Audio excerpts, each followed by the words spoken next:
Welcome back, AP. All right, so again, sorry for the late upload, but yeah, so recorded like a 40-minute flip for y'all, and the audio for some reason was coming out like, and it sounded absolutely terrible. You leaving?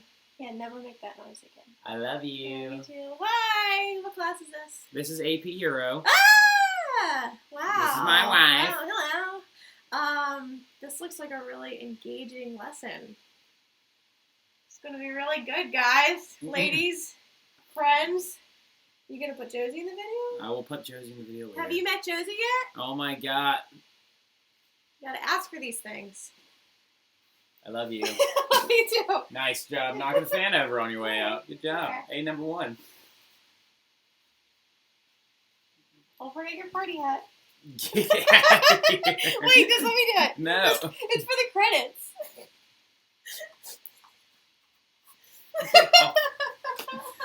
All right. Love you, sweetie. I love you. All right. Anyway, so what we're getting into today is we're talking about a lot of different stuff going into the European era of exploration. I hate calling it that because I think it's kind of short-sighted and ridiculous to kind of like assume that the Europeans explored and or discovered really anything completely new, not like Native Americans had been living there for a long time, and also not like Africans on the West Coast had already been living there for a long time, because if you ask me, they probably are the ones that discovered it. But the big thing about it is we're getting into this, how the era of exploration is going to kind of create a huge market economy worldwide. It's going to create an intercoastal trade network that now spans multiple continents and over a very vast ocean. And we're going to also get into like why the and the other big thing that we're trying to accomplish in this flip in particular is just the trying to explain like why things played out the way they did. Like, why did Columbus get financed by Isabella and Ferdinand? Why did he end up having to go west? Why didn't he just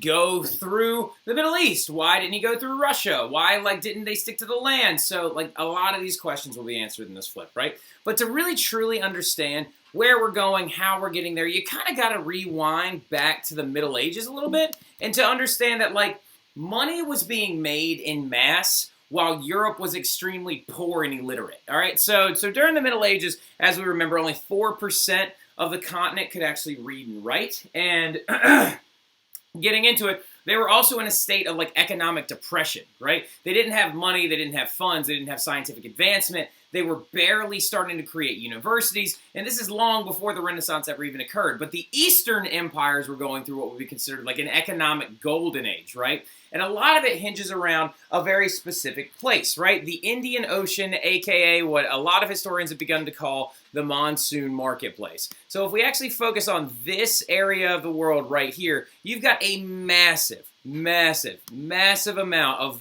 absolute green cash money being made in this entire area, right? And a lot of it has to do with these major empires that are moving their wares throughout this region, and they're actually basing it off the monsoon winds, right? So for 6 months out of the year, first of all, a monsoon, not a giant rainstorm like you think it is. That's a byproduct of seasonal winds that come in and out, right? So the big thing about a monsoon is you got to understand that, let's go with red again, the monsoon winds would actually come this direction for 6 months out of the year, and then 6 months out of the year they would change to this direction, making it very easy to navigate the Indian Ocean, right? So you had major empires in major areas, such as the Arabs in the Middle Eastern area, you had the east coast of Africa in this area, and then you also had Southeast Asia playing a major part in this trade route area, right? And they were trading all kinds of goods from Southeast Asia. They were sending things like silk and spices and scientific advancement and black powder and like all kinds of stuff like that.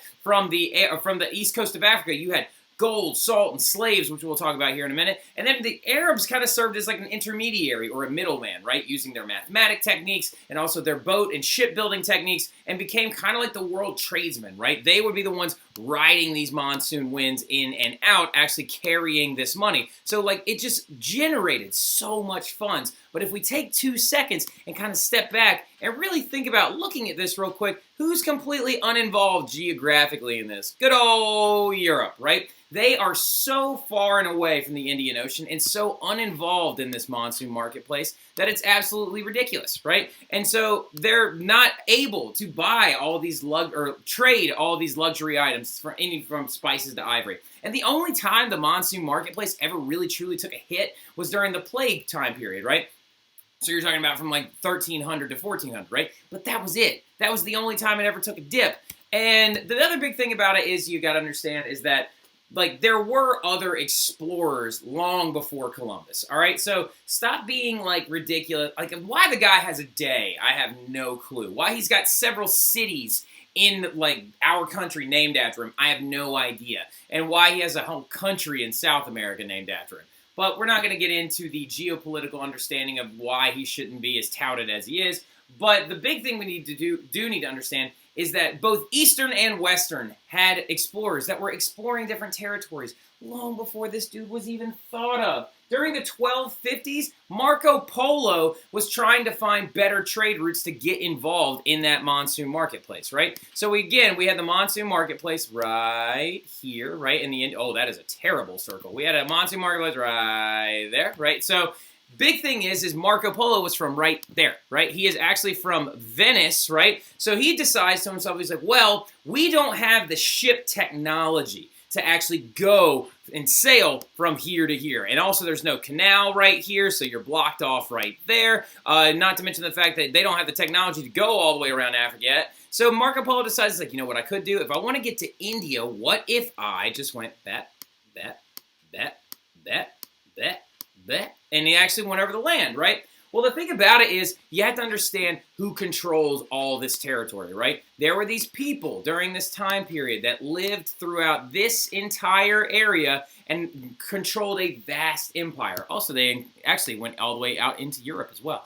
It's the Mongolians, all right? So the Mongolians under the Khan rulership, right? Genghis Khan being their most powerful and early one, right? So Marco Polo did have some successful journeys through that territory, and he did meet the Khans. Kublai Khan is the guy that he actually met, which is Genghis Khan's son, and he did meet these people, and he recorded and reported a lot of his findings and his travels through Mongolia, right, or the Mongolian Empire. But the problem was it still didn't set up a very concrete trade route because you would have had to travel through so many different empires just to get to your destination. So it didn't make a lot of sense. And just so you also understand is that the Chinese government and also the Southeast Asian governments kind of really locked down the monsoon marketplace in terms of technology. One of the biggest guys happens to be this dude right here, Zhang He, right? Zhang He was this Chinese admiral.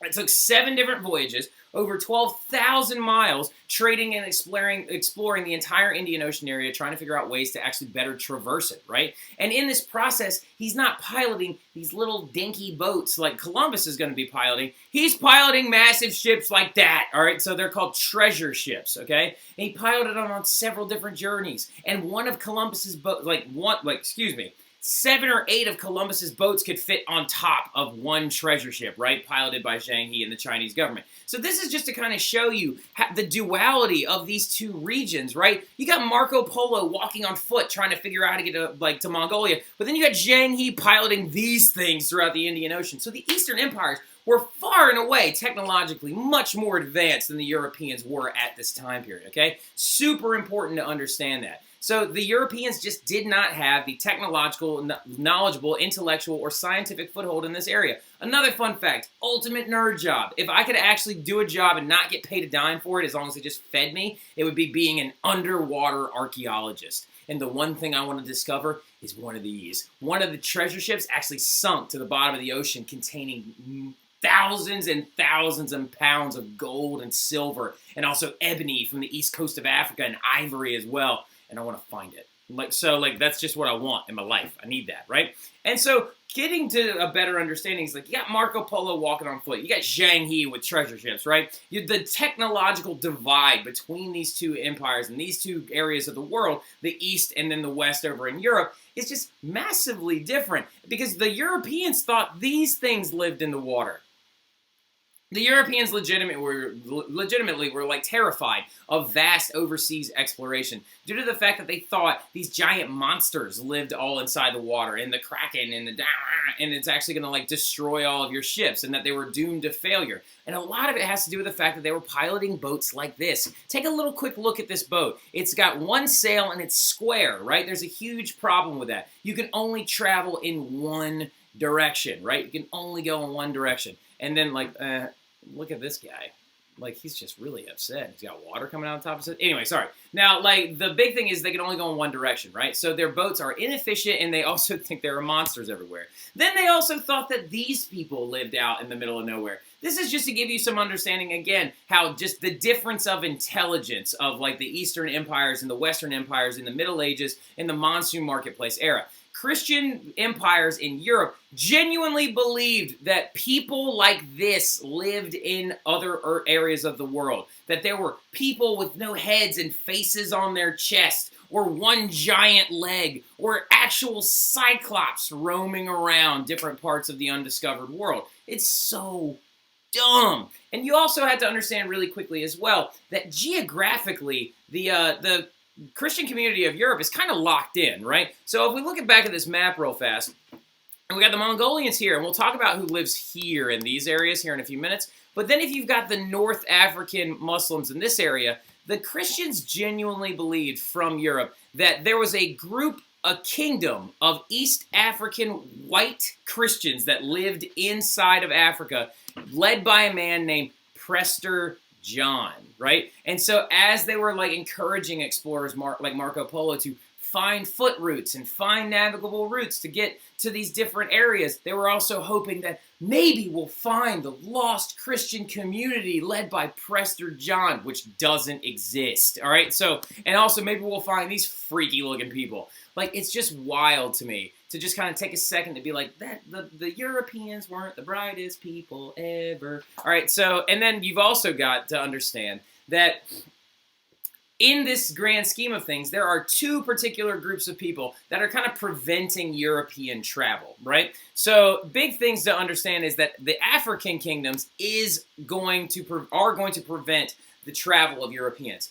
And the other thing that you need to dispel is that Africa was not a giant continent full of nothing but tribal people that were going to like kill or maim any European at the time. The Africans had several empires that were very, very large and very, very sophisticated, right? Going all the way up until the 1517s before they were conquered by the Ottoman Turks, right? So the big things to understand is that you had the Egyptians, the Ethiopians, and the Swahili states that actually also span the entire eastern coast of Africa, right? Now, the Egyptians, as you know, were an ancient people that had been there for thousands of years and had developed a very sophisticated architectural style, government, religion, and all this other stuff. They were heavily involved in trade before being taken over by the Ottomans. The Ethiopians, to this day, like just to give you an example, when Europe took over the entire continent of Africa in the late 1800s due to their technological leaps forward and things like automatic machine guns, quinine medicine, and steamboat-powered travel, the Europeans were able to take over every single African country except Ethiopia, right? Because Ethiopia was technologically advanced enough to know how to wield guns because they had actually traded with Europeans leading up to that point.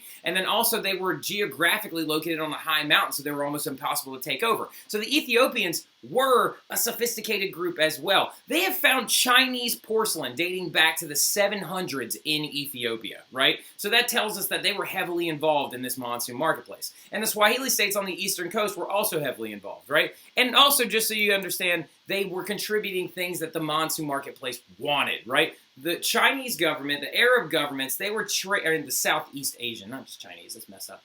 The Southeast Asian governments and the Arab governments were dealing with the Africans because they had stuff they wanted, particularly gold, right, which was they were the largest producer of gold in the entire world, salt, which is a thing you need to stay alive, and during this time period of the monsoon marketplace, salt was worth its weight in gold, right? Like literally, you needed it to stay alive, to preserve foods, to do all kinds, to dehydrate food. It's a very important commodity. And then the third one, unfortunately enough, is going to be slave labor. So you do have to understand, it is important to know that the earliest traders of African slaves were other Africans, right? Other African communities would like take over or beat another tribe or another community in a in a war, and then they would take those people as slaves. And then when they started seeing like all these goods coming out of the Indian Ocean from places like the Arab communities in Southeast Asia, they were like, oh, well, we have these people, and they would begin to kind of trade slaves. And the thing that stinks about this is that the Europeans are eventually going to hear about it, and they're going to take massive advantage of it, right? So also, African kingdoms like Ghana and Mali are going to provide most of the world's gold. So they're very, very, very, very, very, very wealthy.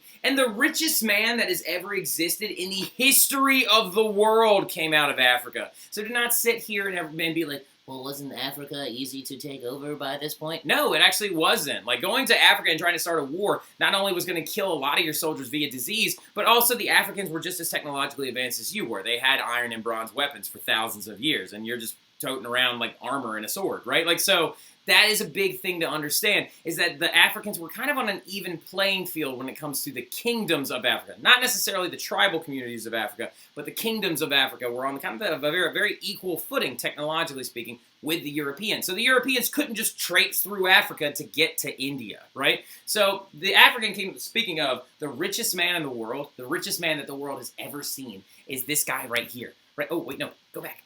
He's right there. Yeah, his name is Mansa Musa, right? King Mansa Musa was the king of the Malian and Ghana Empire, right? And he started his journey. He's actually from Timbuktu, fun fact. So anyway, but the big thing about it is he did convert to Islam in his later life, and a big tenet of Islam is that you must make a pilgrimage to Mecca, right? And just so you have some kind of understanding of how far that's going to be, let's go ahead and clear this out. He is from this area right here, and he needs to get to here in Saudi Arabia, right? So that means that he was going to have a massive pilgrimage over thousands of miles, right? But he's also the richest man in the entire world, the richest man in all of history, Mansa Musa. He had so much money that when he was on this pilgrimage to Mecca, and when he was taking this giant caravan of over 1,000 people because he could pay for all this stuff, that he made the economies of places like Egypt and Morocco go defunct because he caused so much inflation when he spent his money. He would just show up to a city, he was like, I'll buy that, and I'll buy that, and I'll buy that, and I'll buy that, and he like ruined their entire economy, right? So the African kingdoms were not going to be an easy thing for the Europeans to bypass, right? They couldn't just cut through Africa to get to India. That's not going to be an option. Mansa Musa was such a prevalent figure that this is a map from 1250, right? From 1250 AD, like in the Middle Ages, and Mansa Musa was oftentimes depicted on maps of Africa as like the king of Africa, the golden king of Africa, right? So that's just a really important thing to understand, is that wasn't going to be an option. Going through Africa is not going to be an option. So that means that if we go back to our map, you've got like the Europeans right here, and if they want to get to India, or at least get access to this monsoon marketplace, they cannot go through Africa, because you've got the Malian kingdoms right here, you've got the Muslim empires expanding into North Africa, you got Egypt right there, you've also got Ethiopia right here, so there is no option of going through Africa, right? So they are geographically stuck. So a lot of you are like, well, what if they go through here? We'll get to that here in about a second, okay? Now, getting forward, though, the other big stuff about it is you have to understand there's another empire preventing their travel on land to the east, right? Or mainly cutting through to that little, like, southeast area, right? So the big two, they're known as, like, what you would call, like, the Arab kingdoms, right? The Muslim kingdoms. But they're divided into two specific denominations and regions of people, right? So you've got two specific types of Arab communities that are prospering during this monsoon marketplace period, and the reason why the Europeans stayed so poor for so long during their Middle Age period. Those two people include the Ottomans and the Persians, right? And much like Christianity has denominations, Arab and Muslim communities also have denominations, right?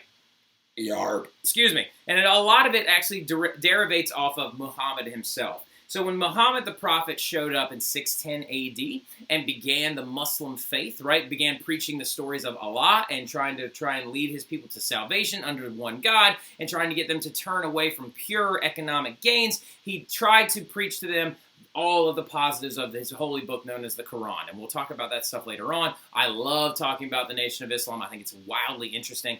And then going forward, though, big thing to understand is that when Muhammad dies in the 700s, all right, so actually no, it was in the 700s, it's like 680. So when he dies in about like 680 or 650, now it becomes a question of who's going to lead us, right? Who's going to lead us now that he's dead? And then one group of people were like, oh, well, it should be a direct descendant of his. And then another group of people were like, it should just be the best Muslim man that we can find. And that caused a split in their like religious community, leading to the Shiites and the Sunnis, right? So you had Persian Shiites, and then you had Ottoman Sunnis, right? And so the Europeans could not cut through the Middle Eastern area of the world because they were locked down by Persian Shiites and Ottoman Turks, or Persians who were Shiites and Ottoman Turks who were Sunnis, right? The Persians were massive exporters of silk, so there was no way you were breaking into their silk market, right? And then the Ottomans took Mediterranean sea trade completely over after they completely destroyed Constantinople in 1453. When the Ottoman Turks take over this entire region of the world, so let's clear this off again. So we know that the African kingdoms are a big no-go, right? Europe can't get there that way. And then so now we've got the Ottoman Turks are in this region right here, and they are going to take out that city right there known as Constantinople, and they're going to take over all Mediterranean sea trade, okay? Now, when they do this, this is super important, and it's a very important year. Jot that down. It's 1453 when the Ottoman Turks destroy Constantinople and take it over for themselves, right? So the Europeans now cannot cut through this way. Well, some of y'all are like, what about cutting through this little area, like the Caspian Sea right here? Can they go that way? Nope. The Persian Sunnis live, or the Persian Shiites live there. And the reason why they live here and why they're so prominent is because they're actually a part of Iran, too. Oh, my God, that is ooh, that's terrible. Let's go Command-Z. Can I take it away? Can I take it away? Nope, I can't. All right, so the Persian Shiite, or Sunnis, no, Persian Shiites live here, and they're the main exporters of silk coming out of China, right? So the Europeans now, again, are geographically blocked. They can't go through Africa because it's locked down there. Can't go through the Middle East because it's locked down there.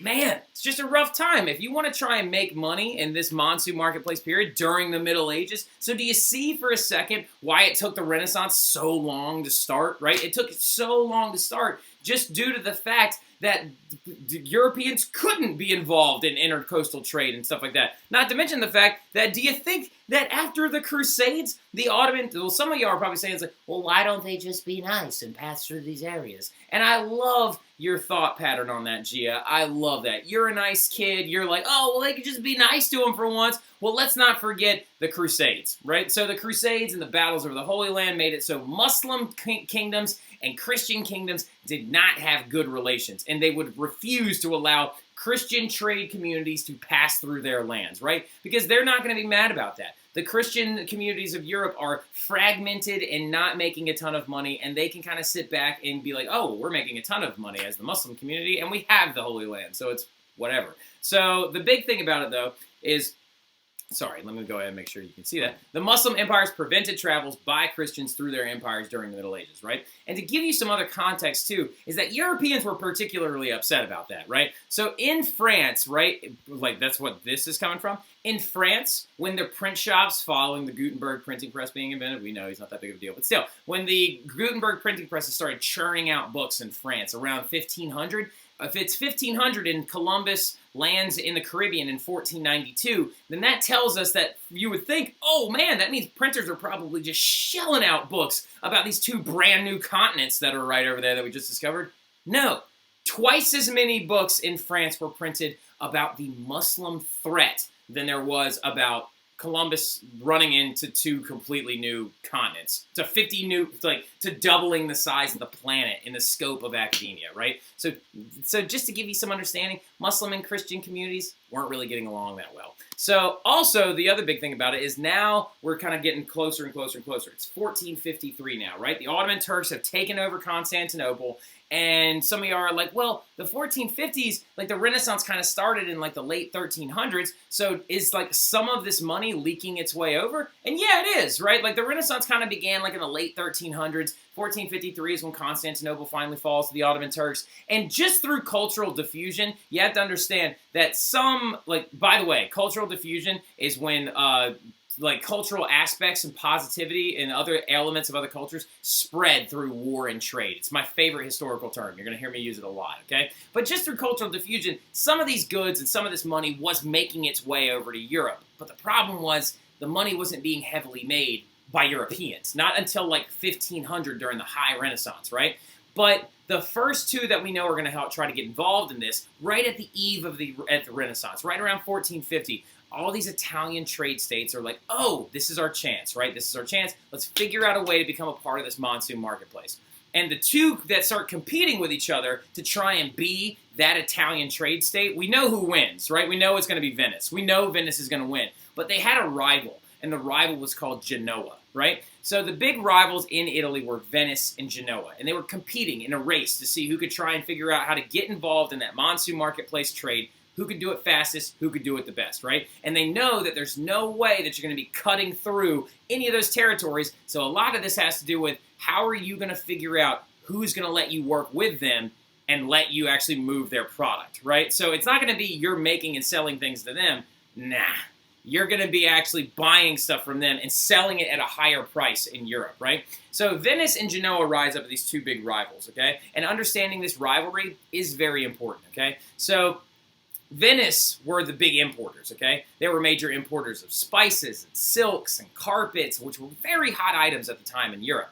And they traded Easterners, particularly the Ottoman Turks and the Byzantinians, gold and whatever European goods they had that were absolute trash for like anything they could get their hands on of those spices. So like some of you are saying, well, how did they get the spices and stuff like that if they didn't have any money? Well, Venice, of course, is going to have access to money because the banking center of the entire continent is right over there in Florence, right? The Medici family will loan them money to get these things off the ground. And then the Venetian traders would go out into Europe and sell their wares or send it to Milan where it would then get pilfered out into the rest of Europe, right? So Venice, we know, is going to win this fight.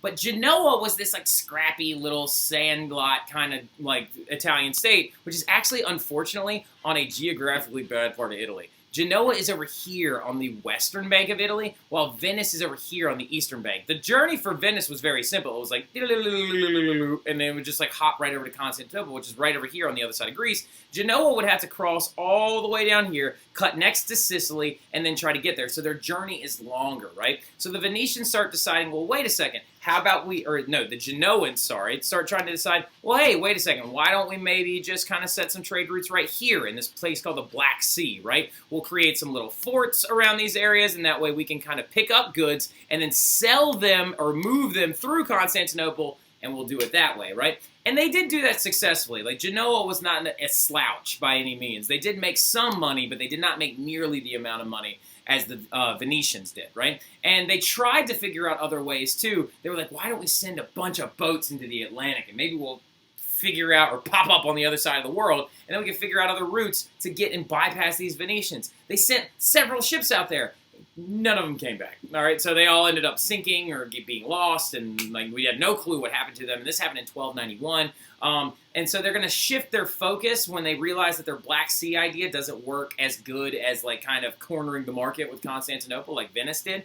And so they just shifted it to Mediterranean trade, and they were like, look, fine, we'll just move goods throughout Europe, right? So Genoa is defeated in this big rivalry, and it is kind of sad and pathetic, but, I mean, it happens to the best of us, Genoa, right? So the other big reason some of you are probably trying to ask yourself is like, well, wait a minute, why didn't they, like, try anything else? Why didn't they try going around Africa, right? Why didn't they try going around the other side of the world? A lot of it has to do with technological limitations. So the Eastern empires had all of these other amazing inventions that made monsoon marketplace trade possible, right? The Europeans, on the other hand, did not. Remember that earlier picture I showed you where they were sailing square-tailed ships in front of that big water cougar thing? All right, so the big part about it is they didn't have the boats or technology necessary for traveling great distances. So that's not going to start showing up until around that Renaissance time period, around the late 1300s, okay? And the big first invention was known as a caravel, right? And a caravel is a smaller ship that is equipped not only with square-shaped sails, but also with triangular-shaped sails, right? The triangular-shaped sails are key because it allows you to sail into the wind, right? You can sail into it, against it, with it. If you've ever gone out to Lake Pontchartrain and seen the sailboats out there, all of the sails are triangular shaped because you can catch wind either coming at you or behind you, and you can actually sail in whatever direction you want. So a caravel was a very important invention that actually made its way over to Europe. And the thing about it is the Europeans didn't invent it. The Muslim empires had invented caravels long before they did. It's just eventually Europeans started seeing these boats in their ports, and they're like, We should do that, all right? Another big invention that the Muslims also came up with was this thing called the fly compass, right? Actually originally designed off a Chinese invention of a compass, right? And so the fly compass is really important because the Arab traders would use it to navigate much more easily because it's a pinwheel that sits on top of a little, what's the word I'm looking for? Like a stake, a metal stake that goes through, and that pinwheel has a magnet inside of it, and that magnet is attracted to the magnetic polarity of the Earth, and so it directs you to magnetic north at all times, and you can then turn with it, right? So it's a fly compass. It told them what direction that they were traveling in. So with a caravel and a fly compass alone, you could now figure out where the heck you're going, right? And then another very important invention was this thing, the astrolabe, right? The astrolabe was super, super important. So the astrolabe was this device that told you where you were on the planet, right? So by using the astrolabe, you would actually be able to create maps and calculate your latitude on the planet, right? By doing this, you would take this little eyesight right here, and it's actually coordinated with the stars at the time of the year, but you aim the eyesight at the Polaris, or the North Star, and the distance or degree of the eyesight on the Polaris does tell you, depending on the season, how far you are up on the Earth, right? Because given the tilt of the axis and everything. So this way, explorers or navigators during the European time period could figure out where the heck they're going, right? And with all these other inventions, some of y'all are probably saying, well, I thought they thought the Earth was flat because that's what they told me in 5th grade. No, you have to understand that Ptolemy's geography was a major discovery in 150 AD, and the entire world knew the Earth was round for like over 1,000 years, okay? Like maybe some Christian priests thought that the Earth was flat because there is like a small segment of the Bible that says like there's a glass dome over the Earth and that it's flat and all that sort of stuff. But like most people that were learned or a part of like university systems by the late Middle Ages knew that the Earth was round, all right? Columbus was very aware that the Earth was round. His dad was aware that the Earth was round. All these people were aware that the Earth was round. It's not this whole like, but I thought it was flat. So some of y'all are probably then also thinking to yourself, well, wait a second, why don't they hook it through Mongolia, right? Wait a second. That's a clever idea, right? Why don't they just do that? If Marco Polo had the ability to travel from here to here, why don't they just keep doing that? Why don't they set up good economic ties with the Mongolians that live out here, right? Why don't you just give them money or pay for that, and then you could actually bring the product directly from India, the spice trade area, or from the Silk Road back to Europe on these trade routes, and we can call it a day, right? And then we can cut out the Arabs and the Muslim kingdoms that live here, and then we can cut out the North African kingdoms that are there, and then we'll be fine, right? That would be awesome! Doesn't that make complete sense?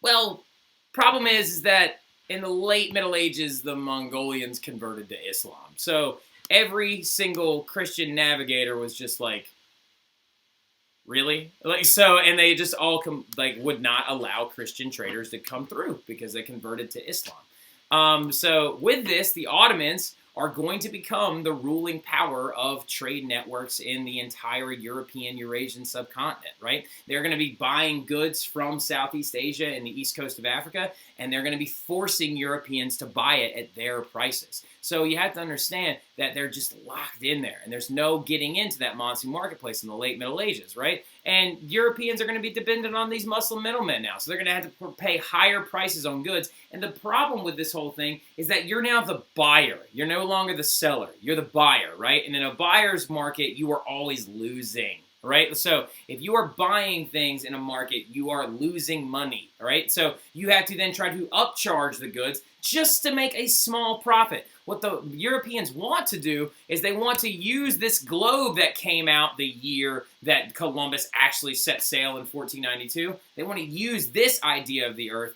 and they want to just start going. And they want to figure out how they can get to the other side of the planet. And what we're going to do in our next class period is we're going to talk about the Portuguese and the Spanish and how they're going to try and figure both of these things out, all right? It's some stuff I love talking about. I don't know why I geek out so hard about all this stuff when it comes to geography, but we'll go over everything. We'll go over our last artworks. I'll see you guys then. Y'all have a good one.